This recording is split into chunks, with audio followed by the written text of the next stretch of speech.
अभ्यास क्लासेस के इस एपिसोड में आप तमाम लोगों का स्वागत है। आज हम लोग जो है वर्ग 9 का जो एनसीईआरटी सीरीज है उसको आज शुरू करने जा रहे हैं। तो एनसीईआरटी सीरीज में आप लोगों का पुनः स्वागत है। आज हम लोग एनसीईआरटी सीरीज में जो रेखा और कोण है उसको हम लोग देखेंगे और विस्तार से देखेंगे। मैं आपको यकीन दिलाता हूं कि रेखा और कोण यदि इस वीडियो के माध्यम से आप लोग देखते हैं तो आप लोगों को कभी भी थ्योरम में कोई प्रॉब्लम होने नहीं जा रहा है। मैं आपको इतना विश्वास दिला सकता हूं। तो आप लोग मेरे चैनल पर बने रहें।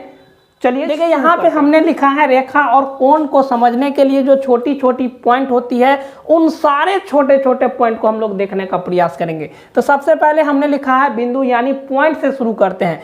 सपोज कीजिए यह एक जो है, मान के चलिए कि आपका पेंसिल है या कलम है, उसको हम क्या करते हैं किसी कॉपी पे ऐसे करते हैं तो यह क्या हो गया, एक प्रकार का चिन्ह प्रदर्शित करता है। तो यह जो चिन्ह प्रदर्शित करता है इसी को हम लोग क्या कहते हैं, बिंदु कहते हैं। तो बिंदु को हम परिभाषित कर सकते हैं। यह जो बिंदु है इसमें देखिए ना मोटाई है, ना लंबाई है और ना ही चौड़ाई है। तो इसको हम लोग परिभाषित कैसे करें,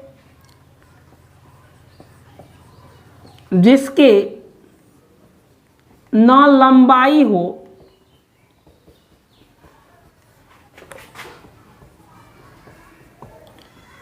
ना मोटाई हो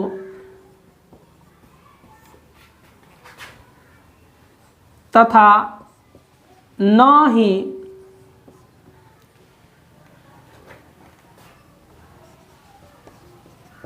चौड़ाई हो, उसे बिंदु कहते हैं। उसे बिंदु कहते हैं। मतलब कोई भी कलम को उठाना है और एक बार ऐसे करके दबाना है। तो यह जो दिख रहा है वही बिंदु हो गया। तो इसको थोड़ा सा हम लोग गाढ़ा करते हैं ताकि आप लोग को दिखे बोर्ड पर। तो हम क्या करते हैं, उसी बिंदु को थोड़ा सा बड़ा करते हैं ताकि आप लोगों को दिखे। तो इस तरह से जो है बिंदु को सूचित किया जाता है। तो हम यहाँ पे लिखते हैं पॉइंट से बिंदु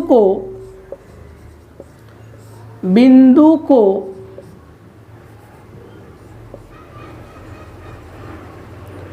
से सूचित किया जाता है, से सूचित किया जाता है। ठीक है। तो बिंदु को हम लोग क्या करते हैं, बिंदु से ही क्या करते हैं, सूचित करते हैं। यह आप लोगों को दिखेगा नहीं इसलिए हम ऐसे करके नहीं दिए, थोड़ा सा गहरा किए हैं। तो आप लोग इनको देख लें और अपने कॉपी में जरूर लिखें। तो चलिए हम लोग बिंदु जान लिए हैं। अब हम लोग जानते हैं इसका जो पहला पॉइंट दिया गया है रेखा और बाद में जो दिया गया है कोण। तो पहले रेखा को देख लेते हैं और रेखा से रिलेटेड जो छोटी छोटी चीज होगी उनको भी देखेंगे, बाद में कोण को भी हम लोग देखेंगे। तो पहले हम लोग देख लेते हैं रेखा क्या होता है।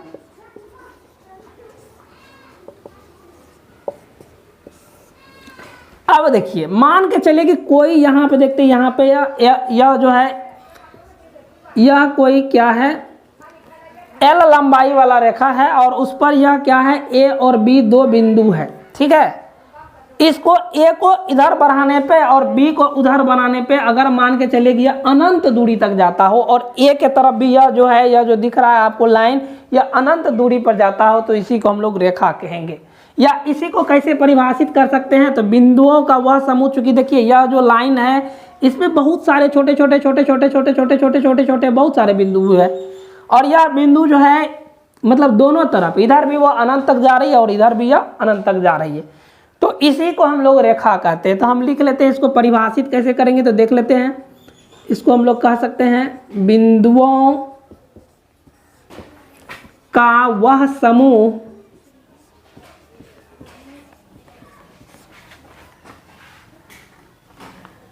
जिसे दोनों तरफ बढ़ाने पर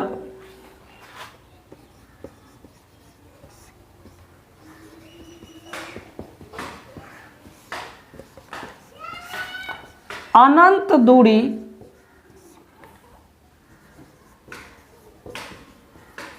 तक जाती हो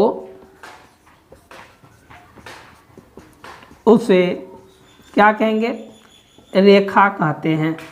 रेखा कहते हैं।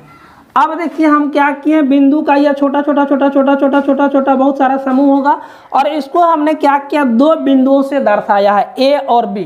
क्योंकि इसमें बहुत सारे बिंदु हैं, लेकिन हमने दर्शाया है ए और बी कुछ दूरी पर, और हम यह क्या कर रहे हैं, इसको इधर आगे की तरफ जब इधर बढ़ा रहे हैं तो ये अनंत दूरी तक जाएगी, और बी की तरफ भी बढ़ा रहे हैं तो ये अनंत दूरी तक जाएगी। तो उसको हम लोग क्या कहेंगे, उसी को हम लोग रेखा कहेंगे। या इसको इस तरह से भी परिभाषित कर सकते थे, बिंदुओं का वह समूह जो क्या करता होगा, अनंत दूरी तक जाता होगा। एक दिशा दिया गया इधर ए से बी की तरफ और बी से ए की तरफ, वह दोनों जो है वह कहाँ तक जाता होगा, अनंत दूरी तक जाता होगा, उसी को हम लोग रेखा कहते हैं। तो रेखा का फोटो यहाँ पे आप बना सकते हैं।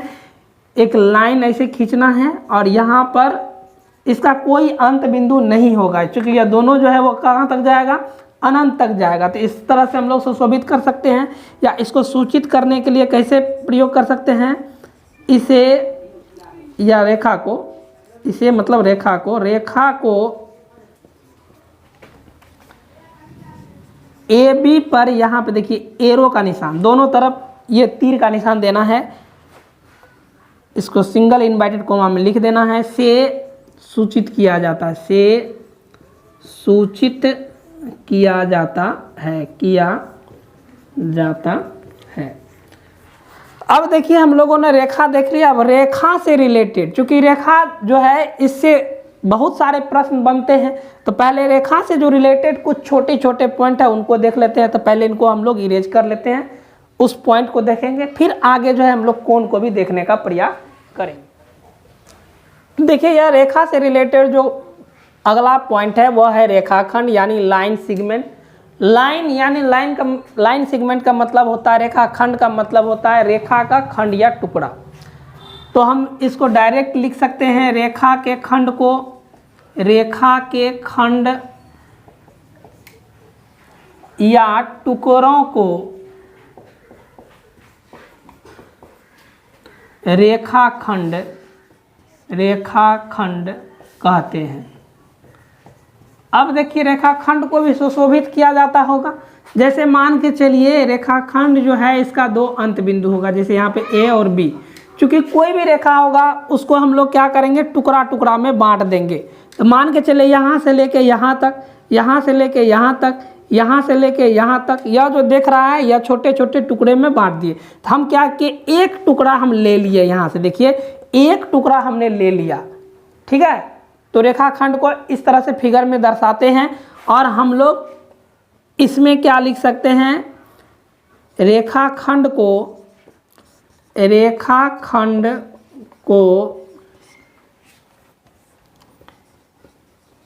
ए बी पर, देखिए इसमें एरो नहीं दिया गया, सिर्फ एक लकीर खींचा गया है। ए बी से सूचित करते हैं, से सूचित किया जाता है, सूचित इसको पढ़ते हैं क्या, इसको रेखाखंड ए बी पढ़ते हैं। रेखाखंड ए बी से सूचित किया जाता है। तो इस प्रकार हम लोग रेखाखंड देख लिए हैं। अब हम लोग देख लेते हैं किरण क्या होता है। तो पहले हम किरण लिख लेते हैं कि किरण क्या होता है। किरण, अब देखिए यह भी एक प्रकार का लाइन सेगमेंट ही है, लेकिन लाइन सेगमेंट तो है, लेकिन एक जो है एक बिंदु इसमें अनंत तक जाती है। तो यह किरण जो है हम क्या लिख सकते हैं, किरण को या मान के चले कि किसी बिंदु स्रोत से आने वाली प्रकाश को, उसका एक अंत बिंदु होगा, तो हम डायरेक्ट उसको इस तरह से भी सुशोभित कर सकते हैं, किसी बिंदु वस्तु से आ रही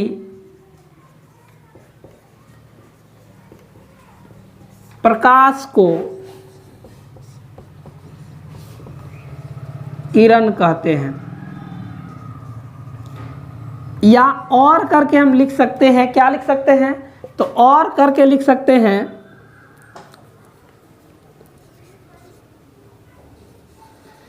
रेखा का वह टुकड़ा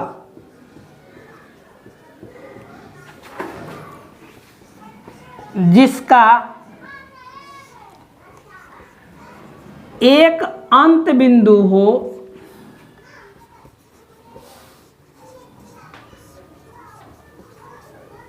तथा दूसरा बिंदु अनंत तक जाता हो,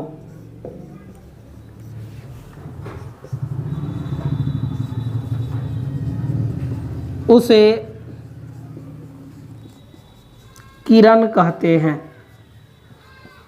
अब देखिए किरण को हम फिगर के द्वारा यहाँ समझ ले। यह देखिए इसको हमने क्या किया, एक एरो से दिखाया, इसका नाम ए और इसका नाम बी।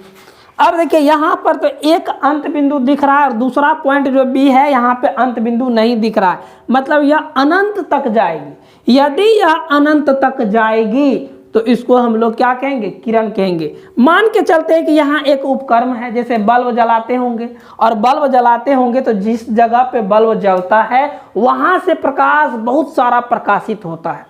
तो जब बहुत सारा प्रकाश निकलता है वहाँ से और जगह को प्रकाशित करता है, उस बल्ब को अगर हम क्या करें, वातावरण में ऐसे करके दिखाए या ऐसे जलाए तो वह प्रकाश बहुत अनंत दूरी तक जाएगी। जैसे सूर्य का प्रकाश अनंत दूरी तक जाती है तो उसको ही हम लोग क्या कहते हैं, उसी को हम लोग किरण कहते हैं।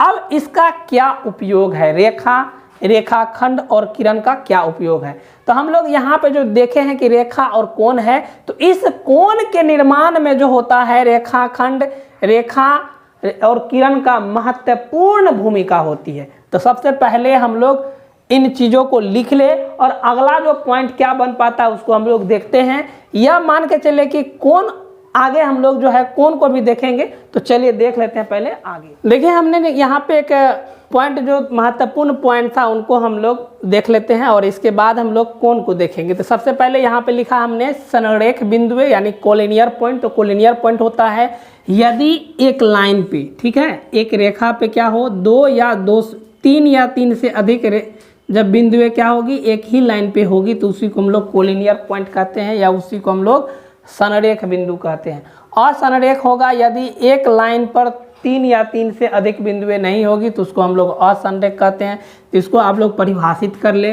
परिभाषा में हम लोग लिख सकते हैं कि तीन या तीन से अधिक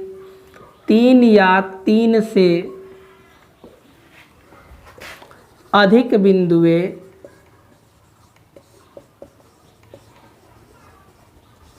जब एक रेखा पर स्थित हो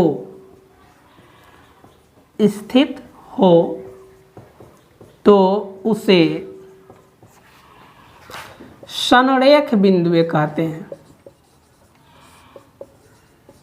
संरेख बिंदुएं कहते हैं। और इसका फिगर देखिए, यहाँ पे ए, यहाँ बी, यहाँ सी, यहाँ डी, यहाँ ई, यहाँ एफ। तो यहाँ पे हमने 6 बिंदुओं को एक ही लाइन पे क्या किया है, स्थित किया है। तो यह जो 6 बिंदुएं हैं इसी को हम लोग क्या कहेंगे, संरेख बिंदुएं कहते हैं। तो इस प्रकार हम लोगों ने छोटे छोटे जो पॉइंट बन रहे थे उनको देखने का प्रयास किया है। कोण को हम लोग देख लेते हैं। देखिए यहाँ पे हमने लिखा है कोण जो है इसको परिभाषित करने का प्रयास किया है। उम्मीद है कि आप लोग इससे संतुष्ट होंगे। तो यहाँ पे देखिए लिखा है, दो रेखाएं जब एक दूसरे से को प्रतिच्छेद करती है या उसी को कोष्ठ में लिखे है कि काटती है, तो उन दोनों रेखाओं के बीच के झुकाव को कोण कहते हैं। कहने का अर्थ है कि यहाँ पे इसका नाम देते हैं ए और यहाँ नाम देते हैं ओ, इसका नाम देते हैं बी। यहाँ देखिए यह ए ओ और बी ओ दो क्या है, दो रेखाखंड है या इसी को किरण भी कह सकते हैं, क्योंकि यह एरो एक तरफ है और यहाँ पे अंत बिंदु दिया गया है। तो दो किरणें एक दूसरे को इस बिंदु पर मिल रहा है, यानी ओ बिंदु पर मिल रहा है। तो ओ बिंदु पे जो मिल रहा है तो इसके बीच के झुकाव, इसके बीच के झुकाव का मतलब क्या है, इधर जो झुका हुआ है यही तो नहीं होता, यहाँ से लेके यहाँ पर देखिए, यहाँ से गौर से देखेंगे इधर भी एक प्रकार का झुकाव है। तो इसको यह भी एक प्रकार का कोण होता है और इधर जो झुकाव है इस दोनों के बीच में जो यह स्पेस और यह जो एंगल बन रहा है यह भी एक प्रकार का कोण है। तो दोनों तरफ जो है एंगल का निर्माण होता है, जिसको हमने एक का नाम दिया किया न्यून कोण और दूसरे का नाम जो देखिए इधर लिखे हैं प्रतिवर्ती कोण। तो यह न्यून कोण क्या होता है, प्रतिवर्ती कोण क्या होता है, इसको हम लोग आगे परिभाषित करेंगे।